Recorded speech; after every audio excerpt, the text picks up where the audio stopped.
Гродзенская областная библиотека імя Карскага стала ўладальніцай каштоўнага факсімільнага выдання. Па ініцыятыве Нацыянальнай бібліятэкі Беларусі тыражом 500 экземпляраў быў перавыдадзены кніжны помнік стараславянскай пісьменнасці 11 стагоддзя Тураўскае Евангелле. Арыгінал рукапісу захоўваецца ў бібліятэцы Акадэміі навук Літвы, аднак знойдзены ён быў у 1865 годзе на тэрыторыі сучаснай Рэспублікі Беларусь.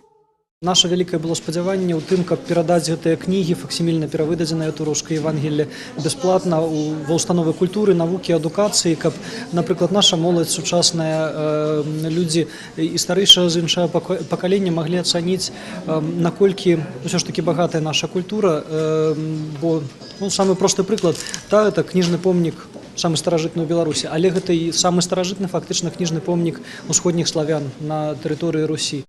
Да 500годдзя беларускага кнігадрукавання, якое будзем святкаваць праз 2 гады, Нацыянальнай бібліятэкай была распрацавана цэлая праграма факсімільнага перавыдання кніжных помнікаў. Бібліятэкі Беларусі ўжо могуць ганарыцца перавыдадзенымі полацкім і слуцкім Евангеллем, віленскім букваром 18 стагоддзя, спадчынай Францыска Скарыны. У бліжэйшы час плануецца адна з важнейшых падзей для ўсёй Беларусі – перавыданне поўнай спадчыны беларускага першадрукара, а гэта нямала 20 тамоў. На працягу апошніх недзе 10 гадоў вельмі актыўна развіваецца справа факсімільнага ўзнаўлення найбольш каштоўных кніжных помнікаў.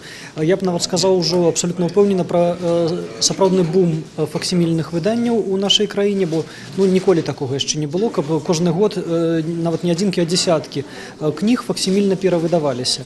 Тураўскае Евангелле перавыдадзена з выкарыстаннем навейшых тэхналогій. Найважнейшы літаратурны помнік цяпер ёсць і ў Гродні. Азнаёміцца з факсімільным выданнем можна ў абласной бібліятэцы імя Карскага. Вераніка Цыганок, Юрый Дубовік, навіны Гродна+.